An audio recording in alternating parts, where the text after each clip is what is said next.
할렐루야. 한 주간 평안하셨죠? 오늘 수요일 저녁 예배에 모이신 모든 분들을 예수 그리스도의 이름으로 환영합니다. 우리 다 같이 사도신경으로 신앙 고백합니다.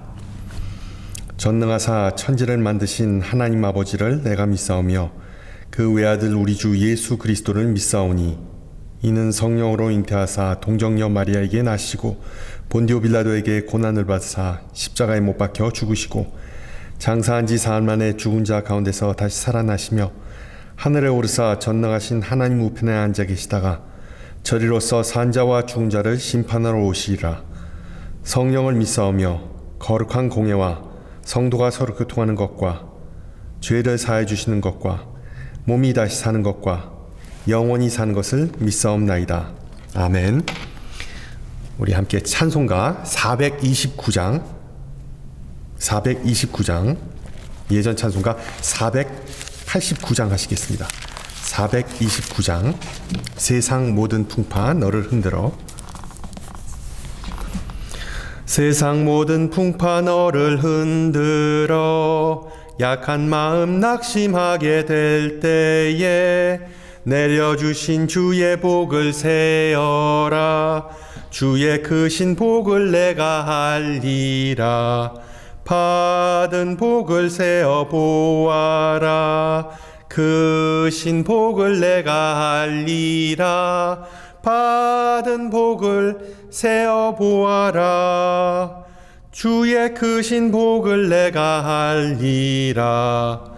세상 근심 걱정 너를 누르고 십자가를 등에 지고 나갈 때 주가 내게 주신 복을 세어라. 두려움 없이 항상 찬송하리라. 받은 복을 세어 보아라. 크신 복을 내가 알리라. 받은 복을 세어 보아라. 주의 크신 복을 내가 알리라. 세상 권세 너의 앞길 막을 때 주만 믿고 낙심하지 말아라. 전사들이 너를 보호하리니 염려 없이 앞만 보고 나가라. 받은 복을 세어 보아라.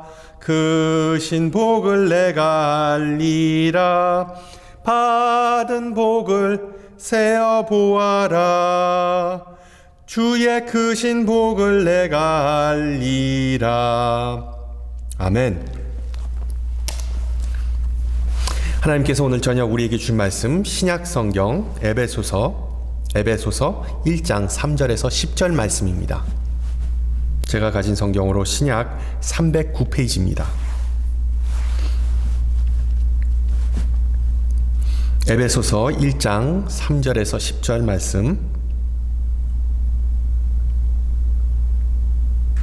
말씀을 받들어 봉독합니다.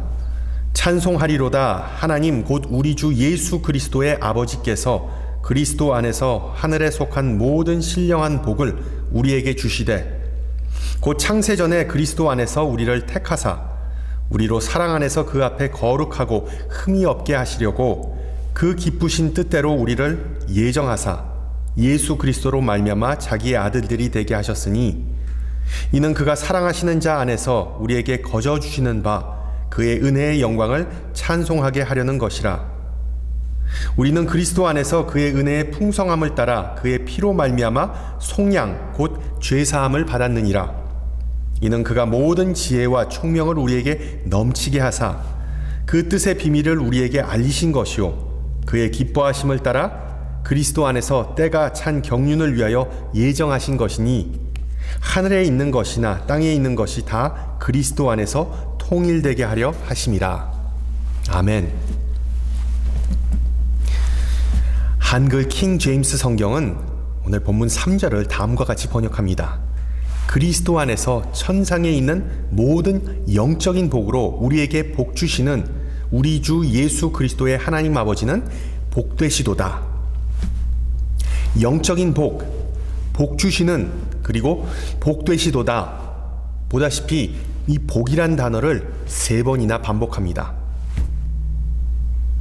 바울이 왜 에베소서 서두에서 복을 이처럼 강조하는 걸까요? 바울은 기복주의 신앙을 가진 사람일까요? 아니죠. 바울에게 있어서 복이란 개념은 상당히 중요해서 에베소서 1장뿐만 아니라 서신 전체를 관통하고 있기 때문입니다. 어떻게 보면 세 가지의 복을 단 한 구절에 압축하였다고 볼 수 있는데 방금 전에 부른 받은 복을 세어보아라 라는 그 찬송을 연상케 합니다. 주가 주신 복을 내가 알리라는 가사의 내용처럼 우리 성도 여러분은 받은 복을 일일이 다 세면서 사십니까? 아니, 과연 우리가 그렇게 살 수 있을까요? 받은 복을 매번 세면서 살 수 있을까요? 우리 작은 아이 보니가 이번 가을에 1학년이 되는데 진급을 축하하는 의미에서 어떤 선물이 좋을까를 한번 생각해 봤습니다. 물론 아이들은 부모들에게 받는 선물에 큰 의미를 부여하지는 않습니다. 어린 아이들에게 있어 좋은 선물은 자신들이 갖고자 하는 것, 자신에게 재미를 줄 수 있는 것이기 때문이죠. 의미 있는 선물 하니까 생각나는 게 예전에 본이에게 생일 선물로 옷을 선물했습니다. 옷. 그 포장을 뜯어보니까 자기가 원했던 그 장난감이 아니라 단지 옷밖에 없었습니다. 저는 아직도 그 표정을 잊지 못합니다. 선물이 어디 있을까? 실제로 우리 인간은 복을 복으로 보지 않거나 복을 제대로 구분하지 못하는 것 같습니다. 결과적으로 우리 하나님의 선하심과 섭리하심을 충분히 찬양하지 않는 삶으로 이어지게 마련이죠. 문제는 우리가 복을 오직 우리 인간적인 관점에서 바라본다는 것입니다. 하나님의 입장에서 볼 때는 상황이 아주 다르다는 것을 우리 인간은 잘 헤아리지 못합니다. 어떤 어린아이가 엄마 손을 붙잡고 동네에 있는 식품 가게를 들어갔습니다. 그 가게 주인은 아이가 귀여웠는지 사탕이 가득 찬 통을 이렇게 내밀면서 한 줌 움켜주라고 아이에게 말하였는데 그 아이는 조금 머뭇거리더니 몇 초 후에는 그냥 뒤로 물러났습니다. 그러자 그 주인 아저씨가 사탕을 한 줌을 집어서 아이에게 건네줬습니다. 얘따! 나중에 가게에서 나온 후에 엄마는 아이에게 왜 그렇게 수줍어하고 아저씨 말을 안 들었는지를 물었습니다. 그러자 그 아이가 하는 말, 아저씨 손은 내 손보다 훨씬 더 크잖아요. 마찬가지로 하나님께서 그 크신 손으로 우리에게 전달해 주시는 많은 축복이 오늘 본문에 줄줄이 등장하죠. 4절 보세요. 창세전에 그리스도 안에서 우리를 택하셨다. 5절 우리를 예정하사 자신의 아들들이 되게 하셨다. 7절 예수 안에서 그의 피로 말미암아 속량 곧 죄사함을 받았다. 11절 우리가 예정을 입어 그 안에서 기업이 되었다. 그리고 13절 그 안에서 너희도 약속의 성령으로 인치심을 받았다. 잘 보면 이 목록에 나온 복은 개인적이기도 하지만 보편적인 복입니다. 온 인류와 그리고 창조 만물이 셀 수 없고 상상조차 할 수 없는 각종 혜택을 본다는 내용입니다. 따라서 나 아무개가 나 개인이 받은 복을 세어본다는 것은 마치 해변에 모래알을 세는 것 아니면 우리 머리카락을 세는 것과 같이 좀 쓸데없는 것, 시간 낭비일지도 모릅니다. 문제는 우리가 인간이기 때문에 세는 것 그리고 비교하는 것을 아주 좋아합니다.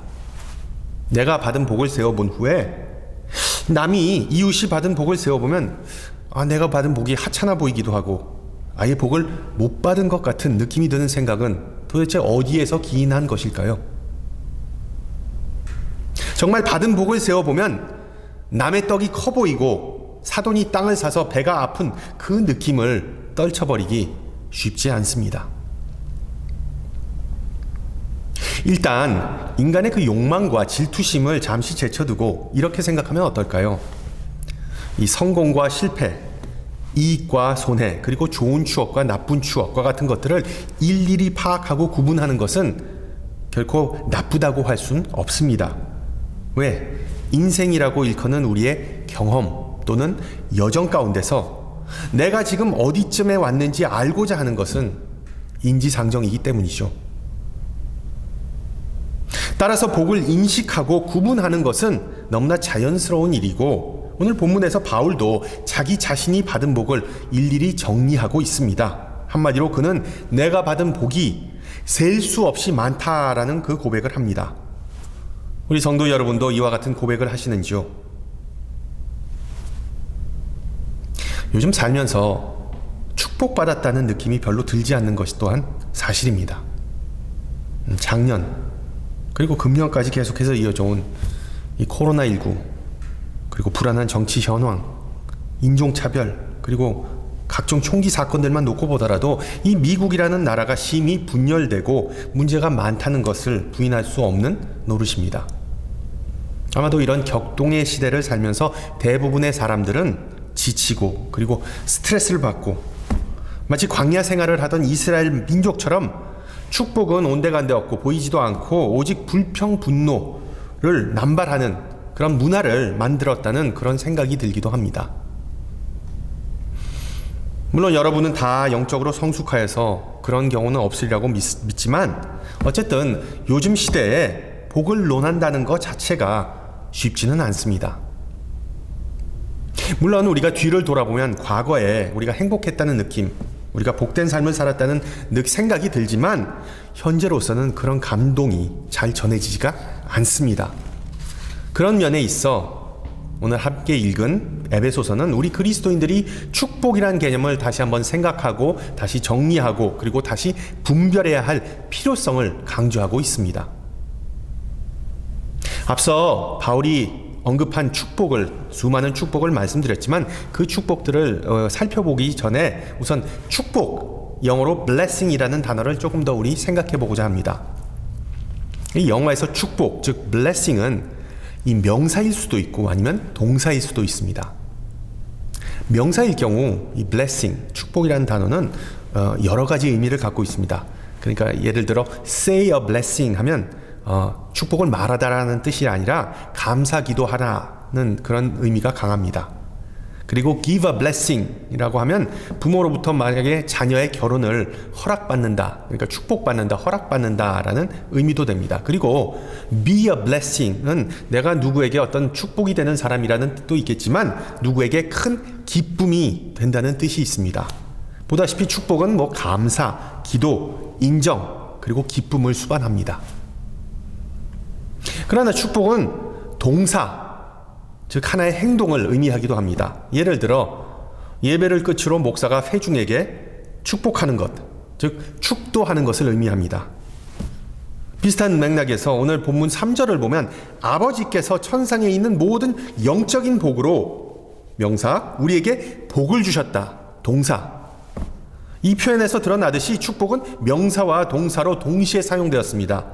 중요한 점은 명사형의 축복은 우리가 받을 수 있는 선물이자 동사형의 축복은 우리가 전달할 수 있는 선물입니다. 그래서 오늘 설교 제목처럼 복을 받는 우리는 복을 나누는 사람이기도 합니다. 일반적으로 우리가 복을 주고받는 것은 하나님의 은혜와 인도하심 그리고 인간의 행복과 관련된 모든 좋은 것들을 간구하는 그 기도와 그 축복 기도죠. 기도와 연관이 있습니다. 특히 구약에서 축복은 이 물질적인 성격을 띠는데 후손, 풍성한 수확, 건강, 장수하는 그런 형태로 나타납니다. 끔찍한 인생의 사건을 나날을 보낸 욥에게 하나님께서는 마지막에 복을 주셨다고 나오죠. 욥기 42장을 보시면 이렇게 나옵니다. 여호와께서 욥의 말년에 욥에게 처음보다 더 복을 주시니 그가 양 14,000과 낙타 6,000과 소 1,000거리와 암나귀 1,000을 두었고 또 아들 7과 딸 3을 두었으며 모든 땅에서 욥의 딸들처럼 아리따운 여자가 없었더라. 그 후에 욥이 140년을 살며 아들과 손자 4대를 보았고 욥이 늙어 나이가 차서 죽었더라.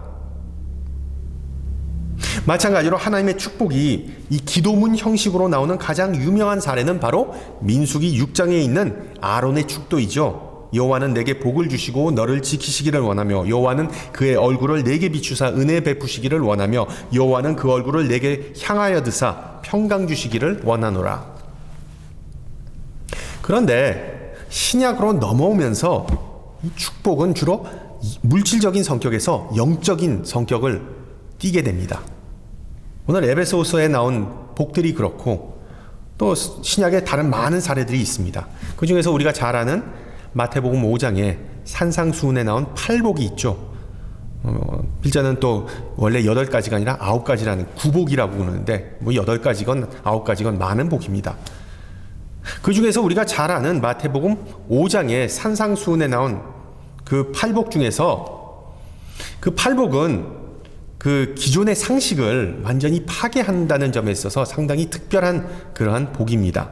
예를 들어 고대 사람들은 부자가 복받은 사람이라고 믿었지만 주님께서는 가난한 자들이 오히려 복을 받았다고 말씀하십니다. 마찬가지로 애통하는 자들은 주로 신에게 저주를 받거나 신에게 버림을 받거나 벌을 받았다는 그런 생각이 있었지만 예수님은 실제로 애통하는 사람들, 우는 사람들이 복이 있고 위로를 받았다는 그런 파격적인 내용을 설교하셨습니다. 또한 힘 있는 권력자들이 복받았다는 전통적 견해와는 다르게 예수님은 온유한 자들, 낮은 자들이 땅을 받을 것이라고 하셨습니다. 마지막으로 먹고 마실 것이 많은 자들이 복받은 게 아니라 의에 줄이고 목마른 자들이 진정으로 복된 사람이라고 예수님은 가르치셨습니다. 아마도 이 예수님의 설교를 들었던 많은 사람들은 매우 회의적이고 냉소적이었겠죠. 저 양반 지금 무슨 소리를 하는 거야? 뭐 저딴 복이 다 있어 라고 말이죠. 그러나 우리가 이 팔복을 자세히 살펴보면 우리는 복의 본질에 대해 더 깊은 이해를 갖게 됩니다. 무슨 뜻인가 하면 당시에 그 백성들을 가르쳤던 이 바리새인들과 서기관들과는 다르게 예수님은 항상 복으로부터 먼저 시작합니다. 복을 먼저 선포하셨습니다. 정죄하시거나 요건을 달지도 않고 사람들에게 회개하라고 하시지도 강조하거나 희생제물, 그러니까는 헌금을 바치라고 가져와라 한다는 그런 말씀을 일체 안 하셨습니다. 아무런 조건을 달지 않으셨습니다. 실제로 그 영어의 그 blessing은 to bleed, 즉 피를 흘리다라는 단어에서 유래되었습니다. 예전에 말씀드렸죠. 이 고대인들은 동물의 희생제사, 그러니까 동물의 피 흘림 없이는 신들이 자신들에게 축복을 내려주지 않는다고 믿었습니다. 그런데 예수님은 어떠셨습니까? 무당이나 점쟁이처럼 먼저 정성을 보여야지라는 그런 조건을 일체 달지 않으셨습니다. 팔복을 자세히 보시면 예수님은 먼저 제자들이 그 자신의 청중이 누구인가를 먼저 상기시켜 주십니다. 즉 그들은 이미 복받은 사람이라는 것입니다. 어떤 면에서? 바로 예수님을 통하여 하나님께서 그들을 사랑하시고 그들과 함께 하시기 때문이죠. 요셉의 이야기를 보면 이 하나님의 함께 하심이라는 복이, 이 내용이 잘 드러납니다. 형제들로부터 죽임을 당할 뻔하고 형제들로부터 배신을 당해서 노예로 팔려가고 그리고 보디발의 집에서 열심히 일했지만 그 아내로부터 모함을 받아서 감옥에 갇혔습니다.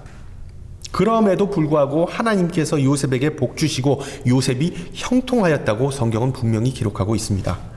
요셉을 사랑하시고 그와 항상 동행하신 하나님의 그 복이 지금 우리 모두에게 있기를 소망합니다.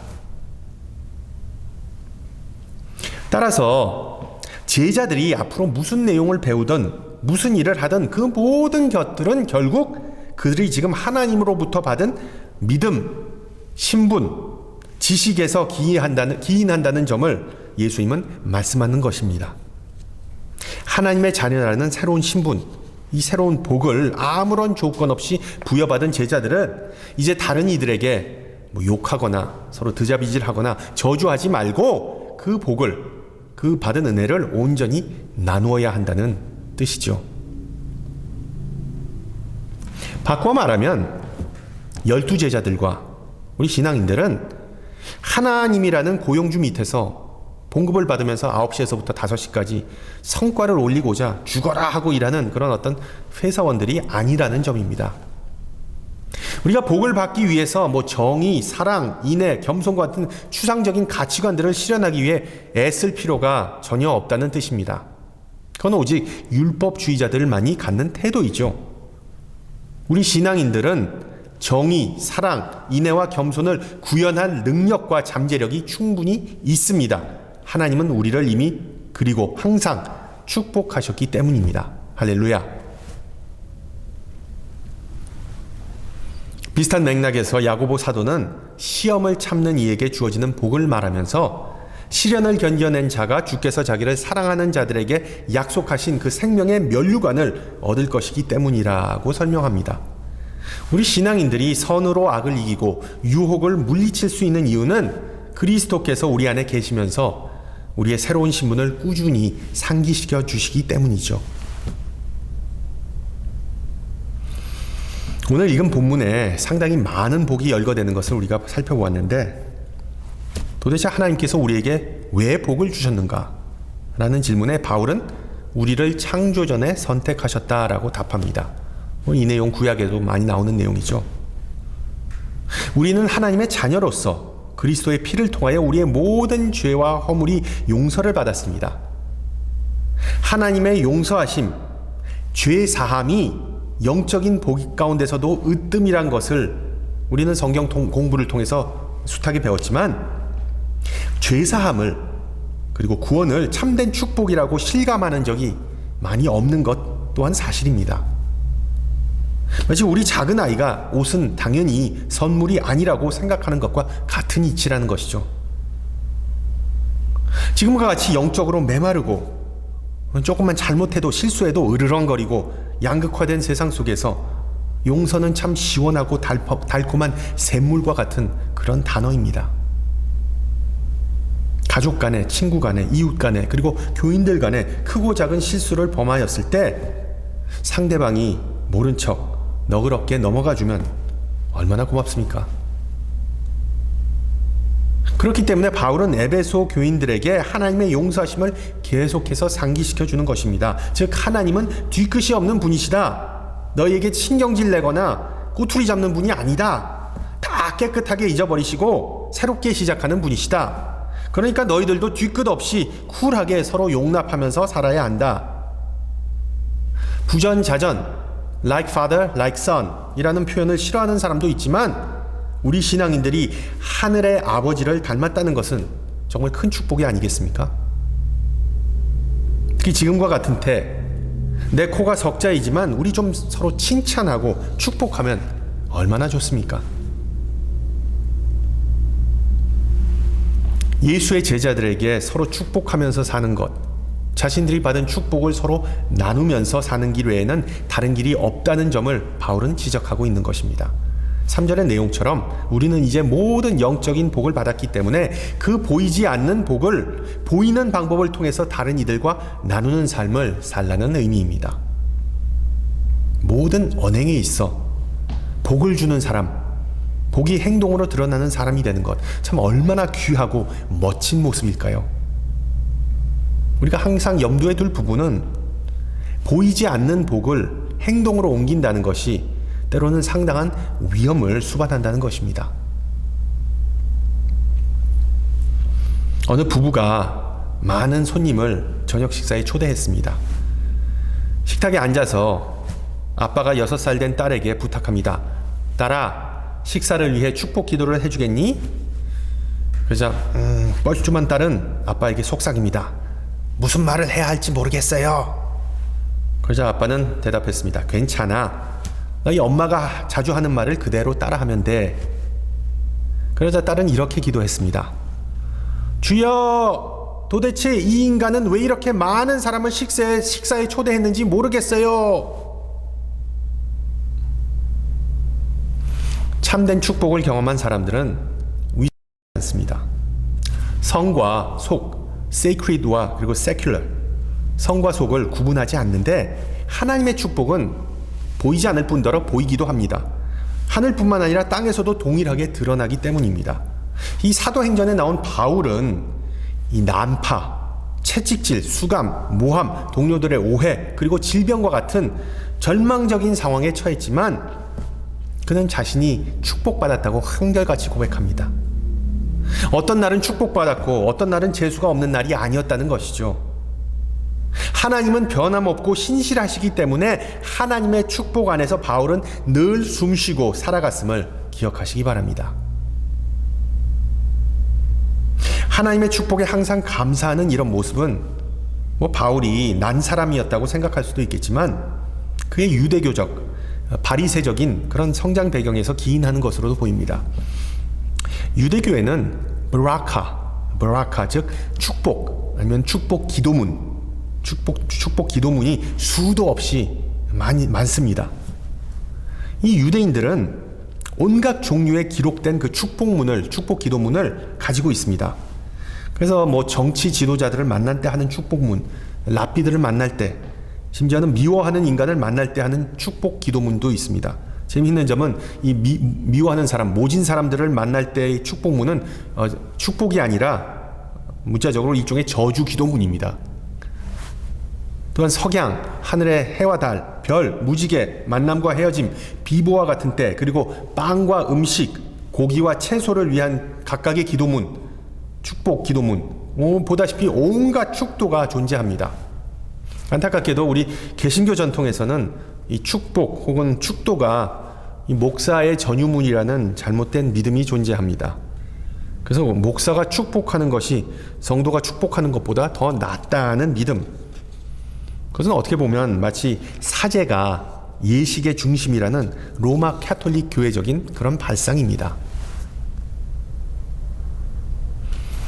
내가 축복의 사람인가, 내가 과연 축복하는 사람인가 아닌가를 아는 것은 전혀 어렵지 않습니다. 족장, 다윗, 예수님, 그리고 바울처럼 여러분은 과연 모든 사람과 모든 피조물을 축복하는 그런 사람인가요?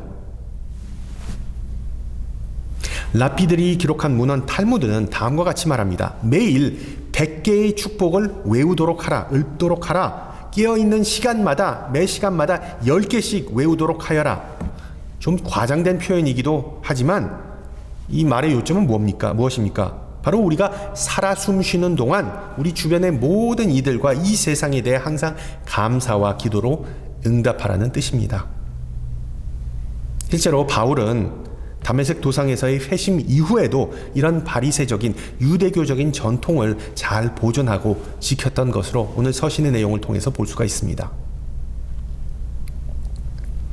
여러분, 이번 여름에 또 캘리포니아 주에 가뭄이 있을 거라는 예보를 보셨을 겁니다. 물론 지중해 기후인 이 캘리포니아에서 한여름에 비가 오는 모습을 상상하기가 쉽지 않죠. 그러나 우리에게는 은혜의 단비가 쉬지 않고 내리고 있다는 사실을 기억하고 찬양했으면 좋겠습니다. 주의 자비가 내려와 주의 자비가 봄비같이, 봄비가 아니라 여름비같이겠죠. 그런 찬양이 안 나온다면 그런 복을 세워보기가 아직도 힘드십니까? 미국 남북전쟁 중에 어느 이름 모를 남부동맹군 병사가 작성한 시가 있습니다. 그 불구자의 신앙 고백이라는 제목의 시이기도 한데 그 내용을 좀 나누고자 합니다.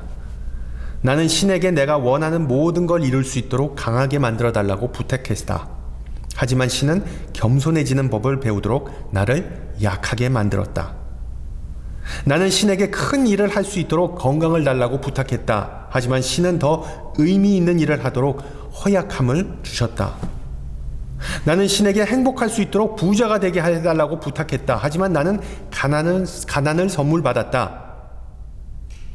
지혜로운 사람이 되도록 나는 신에게 사람들의 찬가를 받도록 재능을 달라고 부탁했다. 하지만 나는 열등감을 선물 받았다. 신의 필요성을 느끼도록. 나는 신에게 삶을 누릴 수 있도록 모든 걸 부탁했다. 하지만 신은 내게 삶을 선물했다.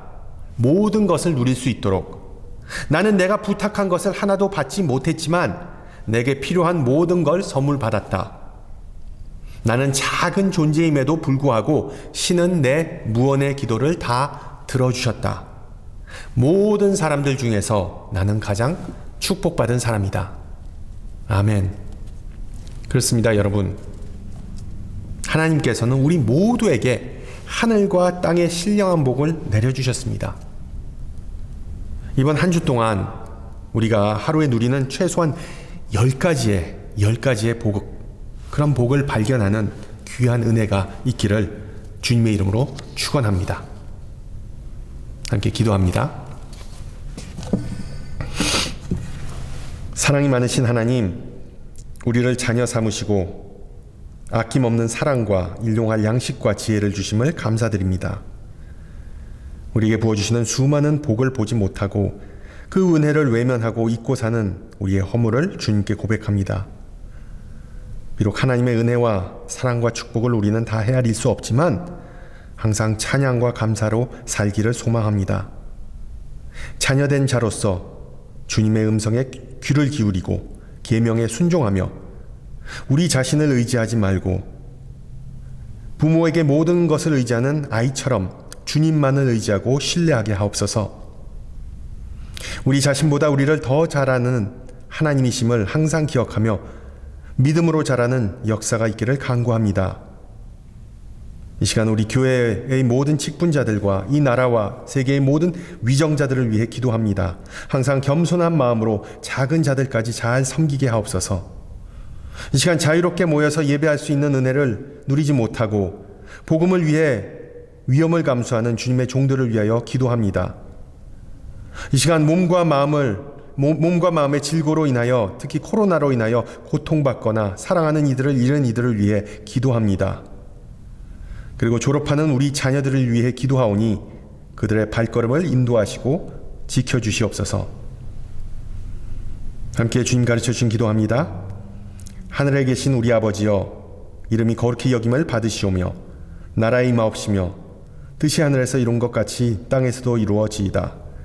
오늘날 우리에게 일용할 양식을 주옵시고 우리가 우리에게 죄 지은 자를 사하여 준 것 같이 우리 죄를 사하여 주옵시고 우리를 시험에 들지 말게 하옵시고 다만 악에서 구하옵소서. 대개 나라와 권세와 영광이 아버지께 영원히 있사옵나이다. 아멘. 네, 어제부로 그 마스크 착용 의무화가 폐지되었는데 좀 마음이 복잡하네요. 정상화되는 과정이기도 하지만 또 어떻게 보면 시기상조가 아닐런지. 여러분 항상 건강 조심하시고요. 그리고 기억해 주세요. 다음 주, 그러니까 돌아오는 월요일 우리 주일학교 여름성경학교가 시작합니다. 우리 어린 영혼들이 예수님을 만나고 말씀 안에서 무럭무럭 잘 자랄 수 있도록 여러분의 기도와 후원 부탁드립니다. 한 주간 평안하시고요. 다음 주 이 시간에 찾아뵙겠습니다. 샬롬.